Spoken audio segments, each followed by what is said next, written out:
Hi, I'm Lisette Jacobson, host of the Black, Brown, and Bilingue podcast, a part of the Education Podcast Network, just like the show you're listening to now. Shows on the network are individually owned and opinions expressed may not reflect others. Find other interesting education podcasts at edupodcastnetwork.com. Hello, everybody, and welcome to another great episode of My EdTech Life. I am excited to be here with you all on this wonderful Saturday, or it may be well into Sunday, or well into the evening for you. It doesn't matter what time of day. I just want to say thank you so much for making us part of your day, making us part of your listening pleasure and viewing pleasure. Thank you all for all your support as well. So please make sure you continue to share our content. Please, follow us on Spotify, follow us on Apple, follow us on all of the big social media platforms. And please visit our YouTube channel as well, guys, so you can go ahead and share these amazing interviews and these amazing conversations that we have week by week. And I am so excited this morning because I get to welcome back a friend of mine who was here on episode 71 back in 2021. And so I'm just excited. That was June 5th, 2021, that she was here for the first time. And a lot has changed since. I'm excited to hear about how she has grown so much professionally, personally, and of course, the amazing work that she's doing now, being featured speaker at a lot of events. So we're definitely going to catch up. But we're also going to be talking about a lot of great tech integration and tech integration ideas that Debbie has been working with as far as allowing students, emergent bilinguals, in classrooms to have discourse, using technology tools so teachers don't have to fear, maybe the language barrier and things of that sort. We'll talk a little bit about what her district may be doing as far as AI integration. And now, since it's the beginning of the year for many teachers in a lot of other states, we'll talk a little bit about what some barriers are to integrating technology and how we can overcome that. But before we get into that, I want to welcome Debbie to the show. Debbie, how are you this morning? I am great, and I'm so happy to be back. I didn't even realize it had been 2 years until we started talking about it. Wow, over 2 years. Absolutely. A little over 2 years, Debbie, but I'm excited that you are here. I know that last time that you were here, you had your book out. We were talking about sticky notes. We are talking about all those things, and it's great. But we know how fast tech moves. And I am happy to see that, an educator like yourself that is out there is moving right along with it and is also helping move the ed tech space forward. So thank you so much for the work that you're doing, because I know that I see you many times. I get emails for events, and then I see your name on there and I'm like, that is awesome. So keep up the great work. So Debbie, let's go ahead and dive in. So, again, it's been a couple years now since you've been on the show, but just for our audience members who may just be starting to get to know who you are, or maybe today they hear about you for the first time, can you give us a little brief introduction about yourself and then your context in education? Sure. So I'm Debbie Tannenbaum, and I am on pretty much all social media at Tannenbaum Tech, and I serve on in two different roles. I'm an educational tech coach for an elementary school in Virginia, and so in that role, or what I consider my day job, I work with teachers and students to really help them find ways to integrate technology in meaningful ways into instruction. Part of my job consists of doing coaching cycles, working with teachers and CTs. And then another part of my job, I do some work with students. And so I'm part of the master schedule. This year, I'll be working with my kindergartners, who I love dearly because they are the cutest ever. And I love watching their excitement. And I'm also working with fourth graders. So it's a nice mix of student ages. And it really gives me the ability to really build capacity in the school with students as well. And then this year, an additional focus in my day job is that we're really trying to promote our school story. So we're really focusing more on how we can tell our story. We're primarily focusing on Facebook, and we just have a brand new Instagram for my school. And then I'm obviously in charge of our website, but really trying to tell our school story. There's so many amazing things that go on in my school. And I say all the time that this is the only place that I would want to work and do the job I'm doing because of all the amazingness. We're just really lucky that there's shared leadership in our school. I have a new principal this year, but she, just like my previous principal, is really empowering. And so, really excited about this year. And I get to do a little bit more coaching this year than last year. And then on the side, in what I consider my side hustle, I've been doing a lot of work as Tannenbaum Tech. I got the chance to go to ISTE this summer and present, which was amazing. I went to Vegas and presented at Innovative School Summit. I went to South Carolina and presented at the Upstate Technology Conference. So lots of really good things. I'm doing some virtual things in September, and then I did some in August because schools aren't doing as many things in person. But really excited about the 2023-2024 school year. I, at the beginning of 2023, became an ISTE certified educator, which I will tell anyone who wants to listen is the best PD you can have. It's amazing. I also got a chance last year to become a VISTE, which is our Virginia affiliate. I'm a certified coach for them. So I've really done a lot of work, especially at the beginning of 2023, end of 2022, to really refine what I'm doing with students, with the educators that I'm working with, and really just building there. I feel like when I came 2 years ago, I was just starting to really refine all of those ideas, even though I thought I had them all refined. And now I find that I definitely have a much more holistic picture of how I see technology integrating in the classroom. And as we talked about, there's so much change going on right now. So we really have to think about it in a different way. And that's what I'm trying to help the educators I work with navigate through, whether it's during my day job. I also have a mailing list and a Facebook group where I help educators. But my goal is that it has never been harder to be an educator. And I say that every year and it keeps getting harder. My job is to help ease that burden and help educators amplify their student learning using the tools that I share with them.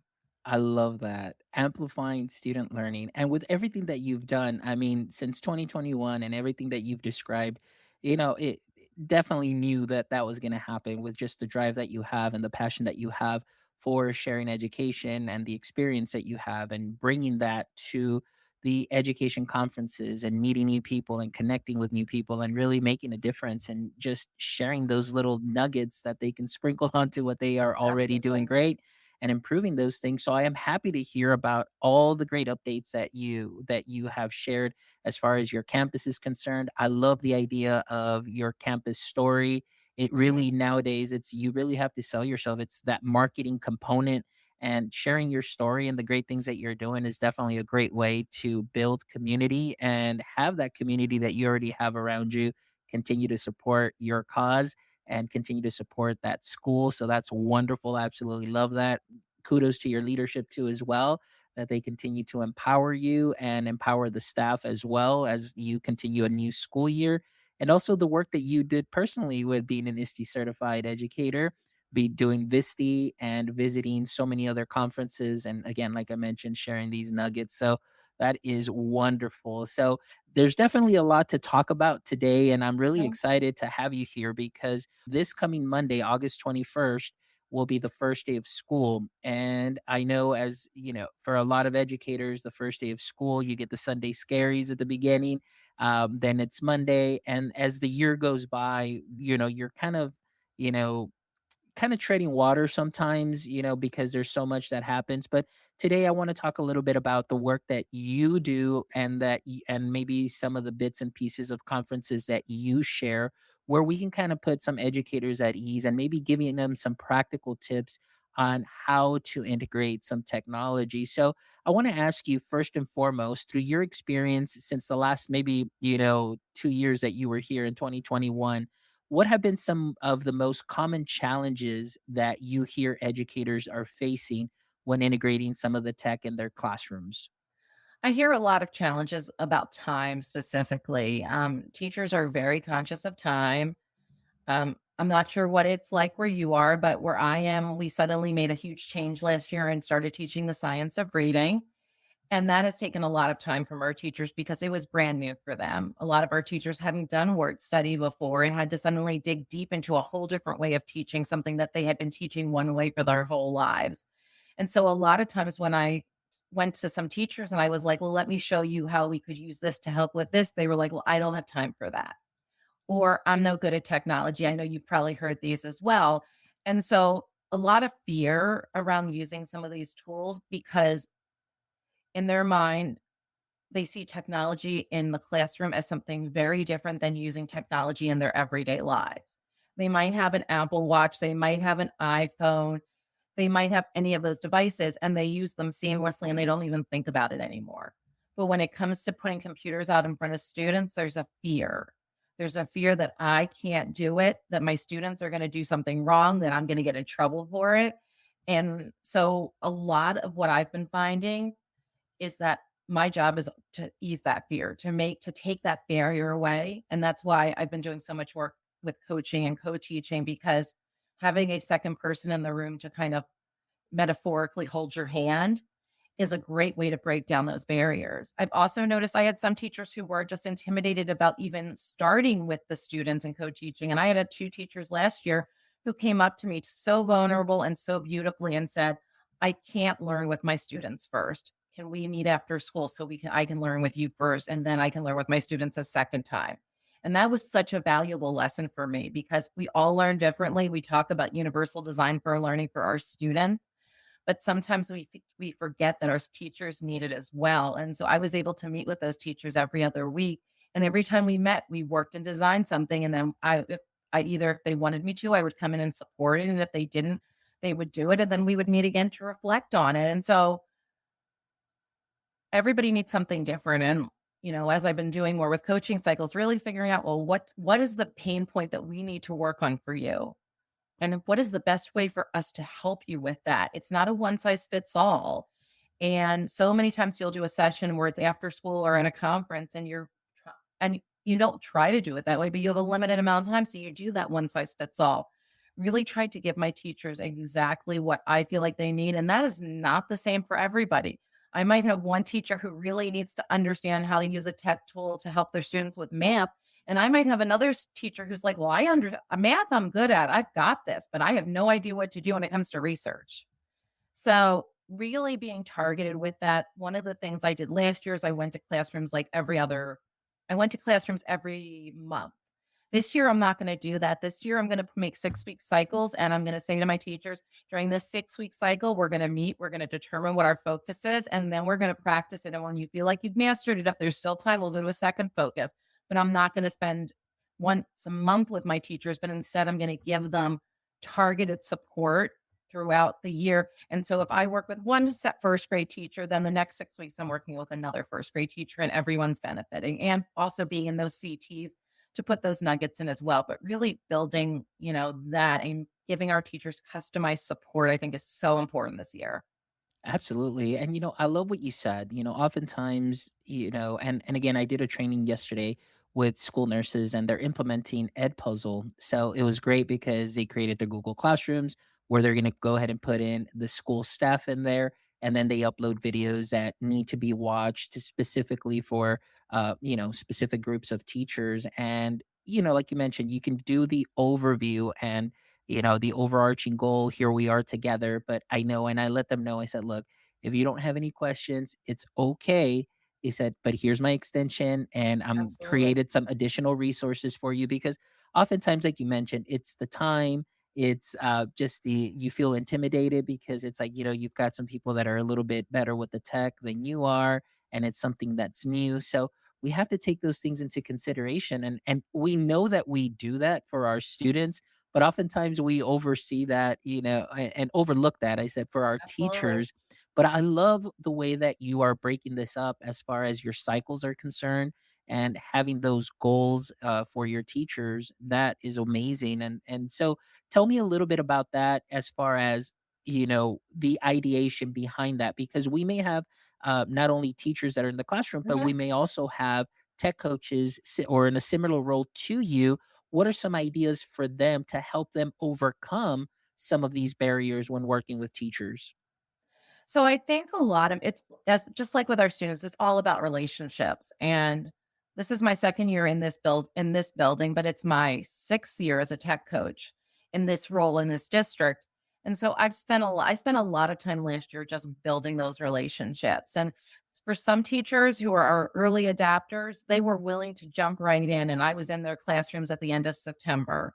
And then I had some teachers who finally let me in maybe in March. And then on top of it, I broke my foot and I was out for a month. So I really worked hard to build those relationships. And I think that's the most important thing you can do. I know when you're in our role and people see tech, they think you do everything with technology. And there is a certain amount of stuff that I do with technology, even if it isn't in my assigned role, because I'm building relationships. And I really worked on that last year. Really being approachable, knowing people can ask me questions and really being open to all of that. But I also feel like when you do that and you get those early adapters, they spread the word almost better than anybody else does. Some of my teachers who I worked with a lot, I would hear they would say, "Well, have you worked with Debbie yet? She did this in my classroom. My students, you should see what they were able to do." And that stuff spreads. Or sometimes I'll just be standing in the hall waiting for a teacher to come back from lunch, and the kids are like, "Whose room are you going in?" And they're excited about it. And so really trying to build that relationship, I think, is key. And I also think that just because I think certain tools are important does not mean it's important to that teacher. Really figuring out where the teacher needs something is so important. In our kindergartens last year, we had iPads for the first time. Our teachers had never used them. Well, we had to start really simple when we started showing them stuff. I had already done stuff with our kids in the master schedule, so I always had to do some of that basic stuff just to lead them into that and make sure they were comfortable. It's not an I always have a teacher who's like, "Well, why don't you just do it for me?" And I'm like, "No, I'm going to teach you how to fish. I'm not going to touch your computer unless it's absolutely necessary. I don't touch kids' computers unless it's absolutely necessary. I'm going to make you do that perspective struggle because we have to learn what that feels like because that's what our students are going with. And really helping our teachers to understand our teachers a lot of times think our kids just get this. And I can't say it better than Greg Bagby does, so I'm just going to quote him. Greg Bagby says that our students might be digital natives, but they're not digital learners. We have to help them become digital learners. And so, really explaining to teachers that we are providing the students skills to help them learn academically. They might have already learned in a social manner, but we have to help them make that transition over and we have to be super intentional about it. And I'm in the elementary. And so some of my kids, they haven't really worked with those devices that long. And yes, every one of my kids knows how to open YouTube, even my pre-Ks. But just putting on YouTube does not mean they're learning. Uh, So it's really important that we focus Absolutely. on that. And I'm really intentional with this when I go into classrooms. Somebody will say to me, "I want to do flip." Well, why do you want to do flip? Well, because I heard it's cool. No. What is flip going to do? What are your goals of this lesson? And does flip best meet them? If flip doesn't meet those goals, then we're not doing flip. And so really being that intentionality is really key and really showing my teachers. We've been doing a lot with student discourse this year. We're also focusing as a division on UDL. Well, look at how these tech tools can help you meet those goals and make it easier for you, make it easier for your kids. Give your students who are still developing language ways to share their thinking in new ways. Give our kids who might have special needs and aren't able to access the curriculum in a normal way, a different way.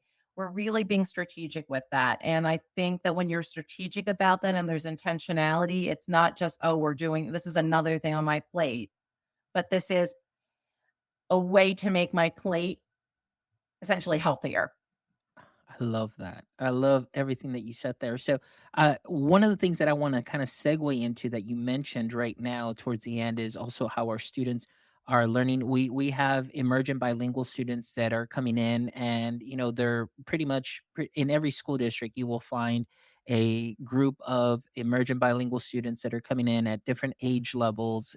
I know you're working currently. You said in elementary, but of course you get them at all of those great levels. And you mentioned tools and you mentioned, being able to help teachers with some tools to help build discourse. And I think what happens many times, and I know we were talking about this pre chat, and I thought this would be a great topic Mhm. because our math content specialist and myself, we oftentimes will go into classrooms and we see that it's really oftentimes just teacher centered, teacher led. and there isn't enough time for discourse. In other words, where students can bounce ideas off of each other and actually have that academic speak or academic talk.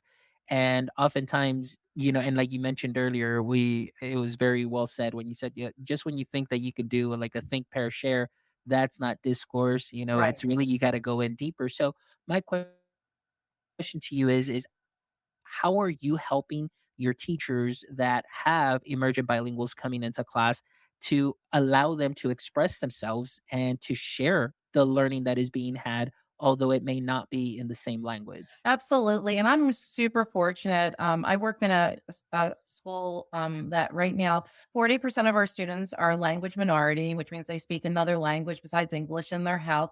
And 25% of our kids um, are ESOL, or identified as ELLs. And I have been really fortunate to work with our ESOL head. And she and I are actually sharing a room this year. And she's built my understanding of multilingual learners and how to best support our students in so many ways. I'm so grateful for her. And she, I'm sure, would say she's grateful on the reciprocal and how I helped her with technology. But we've really been focusing as a school on how to set this up. What are expectations for this? How does it look? We assume our students know how to respond to each other. They don't always know how to do that. We have to model those things. We have to practice those things. And in addition, a lot of times I'll talk to teachers, they'll be like, well, my kids can't speak English. How can I have them do this? Well, there's nothing that says that you can't have them speak in their native language, if there's somebody else there who can do that. I had these two wonderful students last year in fourth grade, one who didn't speak any English at that time and one who was fluent in English. And they would do their discourse through Google Translate. It was so beautiful. And one would type it in Spanish, and then it would translate to English, and the other person would type it in English, and it would translate to Spanish. And it was beautiful. I mean, I was in tears watching it. But we can do things like that. A lot of our tech tools have the ability to translate. I mentioned Flip earlier. Well, Flip has the ability, using immersive reader, to translate across languages. Flip even has the ability now with the AI that's incorporated, where it can design prompts and even give you some sentence prompts that you could possibly have, sentence stems your students could use. So really thinking about that. I mean, Pear Deck has immersive reader. Any of the Microsoft products have that. Thinking about Google tools, they can translate as well, but really it doesn't just have to be translation. Can we use those symbols to help this be easier? Can we incorporate sentence stems? Can we one of the things I've also been exploring, we talked about, is just how to use, generative AI to also provide scaffolds for our students. A lot of times we feel like everything has to come from us. But we can also curate resources from elsewhere and then tailor them to meet the best needs of our students. We've spent a lot of time this year talking about what does it mean to be a level one? What does it mean to be a level two, a level three when it comes to WIDA? And what do those things mean? I mean, a lot of our students have been born in the United States, yet they're still developing English. And so we want to make sure that we provide access points for all our kids. And if there's a tech tool that can do that, and when I hear teachers talking about time, well, maybe you have them do an asynchronous discussion and making sure they understand how to do that as well. There's so many different ways that we can do that. And for some of our students, they're not comfortable talking face to face. Sometimes talking with a video is better, or talking audio is better. We have to give our students all of those different entry points so that they can access and share the learning, because as you and I both know, students' academic language develops much slower than their social language. And so giving them that time to rehearse is essential before we actually have them, as we're having them develop that academic language. And so we have to view the fact that many of our students speak many languages as a gift. And I feel like when I first started teaching, that's not the perception I had. And I feel bad looking back, because I know there were a lot of times where I could have done things differently, but you have to, once you know better, do better. And showing my students that there are ways that they can access these that things in different ways, and showing my teachers how they can set these things up, is so important. Perfect. And I love that you mentioned that as far as allowing the students to use these various tools. And Debbie, there are countless tools that are out Yeah. there at our hands, at our disposal, that just by a little bit of tweaking here, a little bit, maybe, helping teachers 15, 20 minutes just to kind of get the overall uh, workings of the apps, it can go a long way with just putting it in our students' hands and really Yeah. allowing for them to grow. And you mentioned, the importance of allowing them to rehearse, that academic language. And I will always go back to the story in my last year in teaching fifth grade. We had a pod of fifth grade teachers. So there was two groups of fifth grade teachers. I was on one pod, the other teachers were the other. We had a set of twins and they split the twins up. I had one twin, the Mhm. other twin was in the other pod. And in my classroom, it was Chromebooks every day, all Right. day, all year. I checked them out at the beginning of the year for the whole year. And back then, we only had two Chromebook cards per campus. Mhm. So Wow. in using those tools, her name is Isabel, and she came in and she never really wanted to talk or express herself. And I don't blame her because, students come in self-conscious about their pronunciation, the Yeah. language. But when I put a Chromebook in front of her to create a presentation or create, a screencast, she spoke wonderfully. And the depth of knowledge of the content Yeah. that she had was amazing. She just didn't express it out loud because of just that fear, Absolutely. but the more that we did it, the more that she practiced, the more she rehearsed week by week, towards the end of the year, she would raise her hand and say, "I'm ready to present." And Aw. she went up and she presented and she spoke beautifully in academic language, and no more nerves or anything. And you see that growth. So one of the things that I love about the tech tools also as well that I mentioned is the ability to have those digital artifacts that you can show Oh, absolutely. progress and growth from the beginning of the year to the end of the year. And that is very powerful. And that's why I love that you shared that because I feel that we're missing out so much on these important conversations.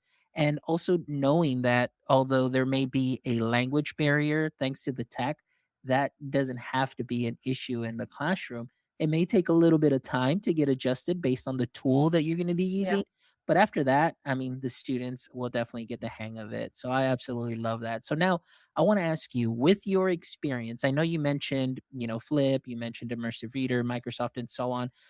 Maybe are there any specific tools that you yourself use within your elementary, or Sure. does it just depend on what the setting is? And if you don't mind, maybe sharing some of those tools that you do use and that you find effective. Sure. Well, my favorite tool out of all tools, and I do not work for them, though I talk about them a ton, is called Wixie. It's by a company called Tech for Learning. And Wixie is perhaps my favorite program to use with littles. It has two different menus, one that's very much a pre reader menu. They call it their primary mode, and then they have a secondary mode.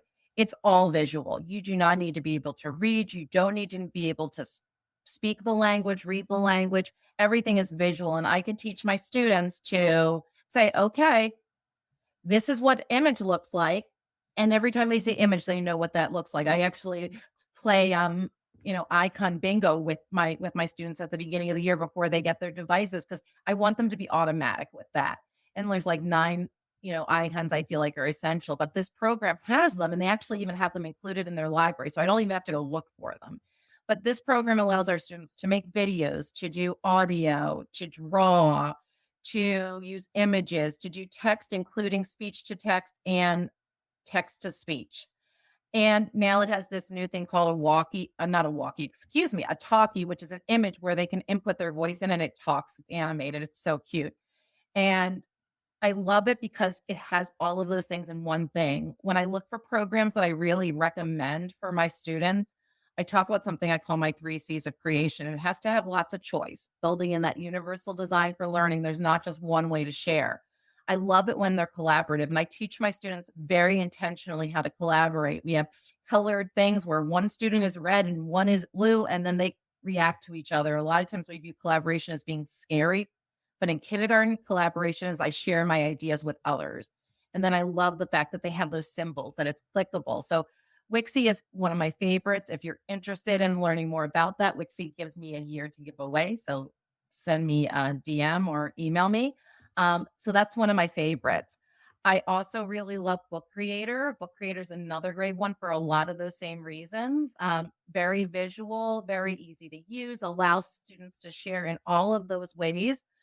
Hey, Mo. And then in addition, it has a lot of translation built into it as well. So you can take things and they can speak in their native language in Book Creator. So there's a lot of great features in there. I also love Flip. Flip is definitely one of my favorites as well, because it allows them to do so much. I think it's real. And if I had to just pick my top three, those would be my top three because they allow our students to share their learning in so many ways. And I always tell teachers, pick a tool where you're going to be able to use it in many contexts in many different ways, and then use the, crap out of it, essentially use it for a lot of stuff. Don't worry about learning every single tool because if you worry about that, you're going to get overwhelmed. And then when you've built that tool and you really understand how to use that tool, then consider another tool. But I never have my teachers go tool hopping. I really try to make sure that we're really intentional and that tool meets the needs of their students. Oh, that is great. That is great. Big shout out. I want to give a shout out to Sophie, who's joining us here as well in the chat. Thank you, Mel, for popping in also as I haven't well. I seen Mel in appreciate you. forever. Yes, Mel, thank you so much. And Sherry Fleischer, thank you so much for joining us on LinkedIn. So she says she's going to want to learn more. So again, Sherry, Send me you a could, DM or an email. I'm all in. yeah, yes, and then that way she can share some of that Wixie magic with you all and everything, and that way you can check that out. So that would be a great, great tool. And so, yeah, definitely excited about everything that you shared and what you're talking about integrating into the classroom. But one thing that I mentioned, or actually, sorry, that you mentioned that I wanted to bring up that I love is don't let not letting your teachers, go app hopping. And Yeah. sometimes that could be very difficult as we know apps change from usually like from day to day or from week to Yeah. week and then they add one additional tool and so on. At least for our district, I always try and keep it simple and I'm one of those that it's we standardize on at least for ed tech, we've got Cami, Edpuzzle, Google Workspace and And Edpuzzle's Screencast. another great one that I Yeah. didn't even mention. Yeah, and Screencastify, at least those are the ones that we standardize on. Now there'll be others, obviously, like Flip and even Book Creator and things of that sort that we'll do a little bit on. But I find it that I'm always working with my teachers to just kind of say, hey, let's focus on these, learn Mhm. them very well, understand some of the pain points and see how we can overcome those. But oftentimes it's because there is a lot of duplication within certain Absolutely. Yeah. platforms, but sometimes what I find is they're going to an outside app where what we already have has it built in. And Absolutely. Yeah. I'll use Cami as an example. They've got the video built in, they've got the audio built in, they've got the notes, the annotation, everything they're built in. But sometimes teachers will go outside and it's okay. You can Yeah. try that out depending on what you're trying to do. But I think that that's one of the things that teachers get so excited about is they just want to go and try the new things. Then what happens is, hey, we want to purchase this. It's like, no, I'm sorry, we can't. These are the ones that we have. And then Right. it causes a little bit of like, why can't we buy it? And so on. But again, let me ask you, have you ever had to deal with it? Or as far as are you part of that decision making process as far as what your building gets, or do you influence those decisions? Well, I'm a part of a very large district. We have 189,000 students. And so I do get the opportunity to suggest tech tools that I think would be, beneficial.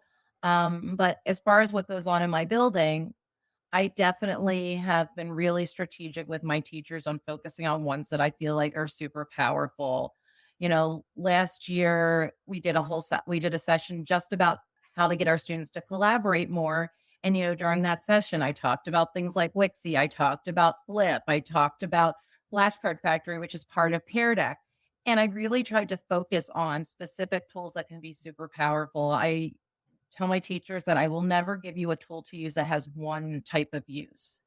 It's going to have lots of different uses. It's going to be powerful because, we aren't allowed to use Cami in our district. It's not approved, but I want them to be high leverage tools and I want them to see the benefit in them and how it's going to help them reach their students. I was at a conference and I went to a session by Susan Applin. I don't know if you know her. Yes. So she was doing a session on universal design for learning, and she showed this video, and it just really stuck with me. And it talks, I don't know if you've seen it, it talks about when you're bowling, you usually bowl straight down the aisle, right? Well, when you go straight down the aisle, you end up with the 7-10 split. Well, whenever you try to decide that, you're either going to hit your learners who are struggling, or you're going to hit your learners who need enrichment, your sevens and your tens, right? But this video shows that if you do it on an angle and you aim for the seven, you're going to hit all of the pins down. And so I always tell my this is the new thing I've been telling my teachers, and they're probably getting tired of hearing it. But if we, instead of, when I first started teaching, we said, this is what everybody needs in the middle. And then we planned for the kids who needed support and the kids who needed enrichment. But if we plan for those kids who need that extra support, we're going to take care of everybody in the meantime. And I think that in today's day and age, where we have a lot of our students have a lot of needs and we have a lot on our plates, if we look at it that way and we provide our students with the supports that they need, and then they can do that self differentiation. No kid is going to do a read aloud if they don't need it. You know, give them that self differentiation, offer them the opportunity to change what their screen looks like if it's too hard to look at a black and white screen. Offer them the opportunity to have a line focus. Give them those types of support. Say to them, you don't maybe have to read something, but you have the opportunity to watch a video or listen to a podcast. When you build all those things in, you're creating a richer learning environment for all of our students. And that video has just really stuck with me. And so I always thank her for that. We need to kind of think about it in that way. And that's what I've been telling my teachers. I'm like, you need to plan for your students who need you the most, because the rest of you, by doing that, you're taking care of everybody. And some are like, well, they need differentiation. Well, our kids who really want that differentiation, they're going to find a way to provide that for themselves as they start to share their learning. They're going to pick things that are more difficult and things like that. And then you've made sure you have that opportunity. I just think that's so vitally important for us to remember, because I sometimes feel like we plan for the middle. At least that's what I did when I first started teaching. And then we're like, oh, I got to plan for those kids. And they're all our kids. We have to plan for our students as a school. And that's why we're building capacity as a school. And when I'm doing, in one of the sessions I've been doing is all about empowering our students using student voice with UDL and tech tools. When I first started doing it, I wasn't talking about UDL. UDL was something I talked about over 20 years ago, but it's come back into my awareness through my ISTE certification. And so as it's come back into my awareness, it's become such a powerful tool for me to say to my teachers, you use this technology and look what you're providing. We just started to use a new system called Performance Matters. And I said to my teachers, it has a built-in read aloud if you want your students to have it. And they're like, oh, I don't have to record a separate audio version of my test anymore. No.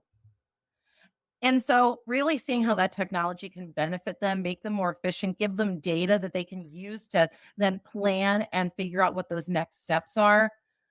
Those are all super important things that we need to focus on. And we need to make sure that we're not just dismissing those tools, but really seeing the power of them. I love everything that you said there because it is so important. And oftentimes, I see it from year to year. We're always planning and like exactly like you said, plan down the middle and then we'll kind of work our way over here and this way as we need. Yeah. But I want to bring up a couple of comments here. Sophie, who's joining us, says Yep. plan for the support and everyone Oh, benefits. I love that. Yes, and it says clear the snow off the ramp and everyone can enter the building. I love it. Then she adds here, plan once for the most support and you catch them all. Mel also joining us here, it says differentiating is always the ongoing challenge, trying to help them all. Exactly. But and I love a couple of things that you hit on is when you focus on the students that do need the additional support, everybody's going to benefit because even the students that may be at high level may find that either those supports, like for example, math. I'm always working with our math specialist, and he's a big proponent of multi-tiered systems of support, and Yeah. always like manipulatives, and then teachers are like, well, that's going to work only for this group, and he's like, no, no, Sure. no, no, this is for all our students, and of Yes. course, as they all continue to grow, this is something that's going to help them. It may help them, but then they'll wean themselves off of them as they won't need them as they move on from year to Yeah. year, but you're providing that tool and that additional support. And he's gotten some really great results this year as far as our math scores are concerned have, increased tremendously within the state and within our region and then Awesome. even within our district as well. And because he implements a lot and he comes in with that mentality of, because he goes, I was that kid in the corner Yeah, that needed that additional support. So if I can teach you how to teach me, I know that you can reach out to every other student as well. So absolutely. that's so important. I Well, absolutely love that. I always think about it like I'm one of those people who watches Netflix or watches anything. I put closed captioning on whenever I'm watching TV. And it's not that I can't hear, it's not that can't understand what's going on with the TV. But for me, I just get more out of watching TV when closed captioning's Yeah. on. And so it's that same idea. Just because I don't necessarily need it doesn't mean it doesn't benefit me. Yes, I love that. And it kind of reminds me of an episode I had earlier with her name is Ginger Dewey. She works for, I think it's Read Speak, and she gave some numbers, and she said that about 13% of undergraduates, they're of course they're in college, they all use accessibility tools even though they don't need them, Yeah. but because it is a tool that helps enhance their learning. Yeah. So there's absolutely nothing wrong to say, like, hey, just because this is an accessibility tool doesn't mean that I can use it. I benefit from it. And I'm very much like you. It's like I'll turn on the closed captions because I get more out of it. For some reason, it's just that's the way my brain works. And, Me too. And I did it yes. at first by mistake, and now I do it all the time. Absolutely. But yeah, I love that. And I'm glad that you're doing advocating for this in your building and then within your district and obviously within all the conferences that you're doing. But I know that we're already getting ready to wrap up and Mhm. everything. So maybe for the next 5 minutes or so, Debbie, I want to know about where have you been and where are you going to be and Sure. maybe any new projects that you have been working on that may be released anytime soon or just letting us know where you're at in your professional, personal side of Tannenbaum Tech? Yeah, absolutely. So, right now I'm actually working on my Google certification for coaching. It's something I've wanted to do, and my school district is actually having a cohort, but I had started right before it. I really am digging deep into the coaching world. So that's the project I'm working on. I haven't started any new writing projects. I'm actually at the end of so next Sunday, I will be finishing my blog series for the year, which was called the ABCs of Transforming Learning. And this week and next week are Z. And so I'm trying to decide what the next project's going to be after that. I'm conflicted between wanting to do a second version of A to Z versus wanting to do something totally different. So I'm figuring that out. But besides that, I'm presenting at NC Ties virtually in September. So really excited about that. It's a half day virtual conference. And then in the end of October, I'm going to be a featured speaker at TCCA in Texas. And I'm really excited about that. I've been wanting to go to that for a long time. I actually connected with one of the people from there at ISTE. I'm really honored to be a featured speaker there with other people like Jenna Lee and Tony Vincent and Desiree Alexander. So I'm super excited about that. And then as of right now in November, at the end of November, I'm going to be doing some stuff with VASCD, which is our Virginia ASCD affiliate. I'm going to be presenting for them. And then I'm going down to San Antonio to present again for Innovative School Summit at the end of November. And at the beginning of December, I'm presenting at the Learning Forward conference. I'm really excited. I'm doing a 2-hour session on thinking routines and how that technology can amplify them to create artifacts of learning. And then I'll be back at TCA. I went through my schedule and I'm like, it's almost like I live in Texas. I'm going back and forth to Texas a lot. I also have a coaching conference for Texas in October. Yeah, I'm going to be in Texas quite a bit. So, but I'm just loving everything I'm doing. I'm hoping in September, I'm also doing a panel with ASCD about the future of ed tech. Um, really digging deeper into ISTE. I'm now a community leader for them and also really getting involved in ASCD. I have some things that I'm hoping will happen with them in the future, just nothing I can share publicly. That is wonderful, Debbie. I'm so excited for you. And again, getting to meet you June 5th of 2021 and just to see how your work has taken off. And obviously the passion that you have for education, for ed tech really shows. And I've also had the honor of being a guest with you on a podcast also as well with Absolutely. Charles Williams and everything. So collaborating with you has always been a Yeah. treat, and obviously having you back on the show is a treat as well. And like I always tell, and I know I mention it here a lot, but this is truth right here. You're seeing it, and you've seen it a couple of episodes, that once you are a guest of my EdTech Life, you always have an open invite. And it's always great to catch up with amazing Absolutely. leaders and educators such as Debbie.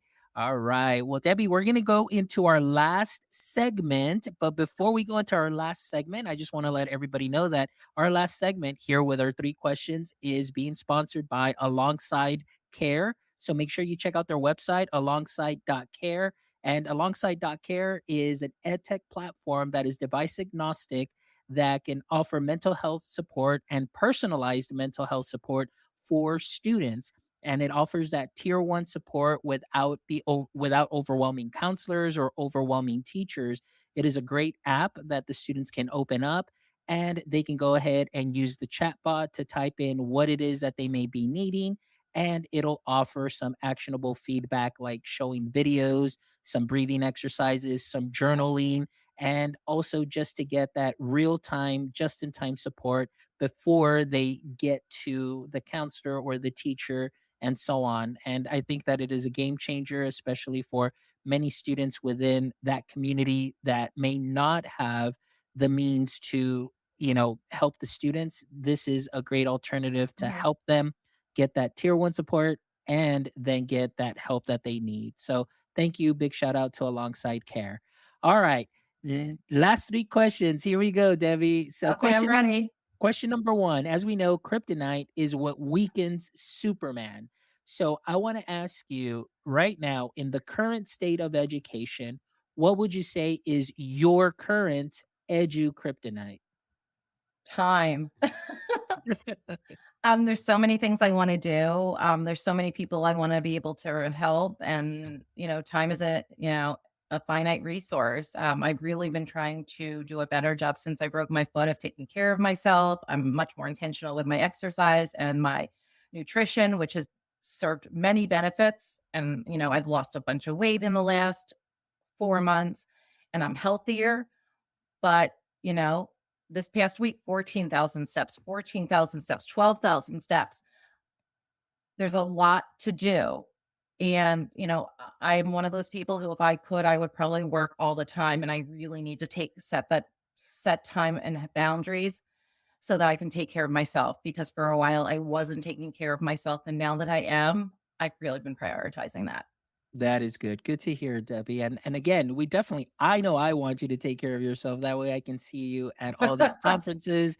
And of course, I'm pretty sure soon enough, as much time as you spend here in Texas, you're I probably was gonna gonna have like say, a house here in Texas that you can just, hey, you know what, this weekend I'm back in Texas. You have someplace to how stay far or do you all these conferences? yeah. So I mean, like from San Antonio, I'm 4 hours south of San Antonio, 5 hours south of Austin, and so on. So Yeah, I'll be in Austin and San right, Antonio, I'm not. several times. I'll be in Austin twice at least, and San Antonio Mhm. once. Yeah, I know for Austin, you're doing the TCEA coaching, Yeah, right? yeah. In October. And then of course TCEA convention in February and Yep. so on. So yeah, definitely a lot of great stuff happening. All right, Debbie, question number two. All right. If you could have a billboard with anything on it, what would it be and why? Don't do it alone. All We have right. to work together to make this all work. I love it. I love it. Don't do it alone. It fits perfectly. Yeah, oftentimes it's like we always have that fear of asking for help, Yeah. and then oftentimes we add more to our plate. Yep. But if we would have just asked for some help, then we can start subtracting things off of our plate, and again, just making things a little bit better. So I love that. All right. Last question, Debbie, is and I kind of changed this up from 2 years ago when you were first here. So Okay. my last question for you is if you can turn any hobby or activity outside of work, not work related, into a full-time profession, what would it be? That's a hard one. I'm gonna go with one that's a little bit older, that I'm hoping to get back into. For a while, I was really into doing Zumba, I'm starting to get back into it, but I there was a point where I really wanted to teach kids how to do Zumba, like, and just do that kind of stuff with them. So that would be it. Perfect. I love that. You're working on health, helping our students' health also, both mental, physical. I mean, building community. I can definitely see you doing that. That would be amazing. Well, Debbie, it has been an honor and a pleasure as always speaking with you. Just, filling me up with your energy, with as much as you've shared. It's wonderful. It is inspiring. And I know that all our audience members will definitely benefit from all the great shares that you gave here today. These gems for sure will be picked up, taken, and sprinkled onto what we are already doing great. So thank you so much, Debbie, for your time, your work, and just your availability to be here. And obviously, for our audience members, please don't forget, make sure that you connect with Debbie, send her a DM.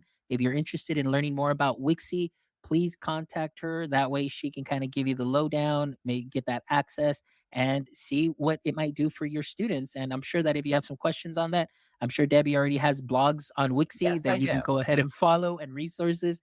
So that would be great. So make sure that you connect with her as well. And of course, all her connection information will be in the show notes also. But thank you, as always, from the bottom of my heart for all of your continued support. If you're gonna go ahead, excuse me, I'm sorry, I kind of lost it, lost track of my That's okay. thinking there. But I was gonna say, please make sure that you check out this amazing episode and the other amazing episodes at myedtech.life. Make sure you stop by our website and you can check out this amazing episode and the other 220 amazing and wonderful episodes with amazing educators, creators, education professionals, founders, and so on. We've had it all. There's going to be something there specifically for you that you can take some of those knowledge nuggets from and add them to your practice. So, again, stop by our website, please. We also ask, follow us on all social medias at MyEdTechLive. Also, subscribe to our podcast. Please visit us on YouTube as well. Give us a thumbs up and subscribe. We're trying to get up to 1,000 subscribers. So we would definitely appreciate you stopping by, giving us a thumbs up, and subscribing as well. So thank you so much, my friends. And as always, like I always say, until next time, don't forget, stay techie.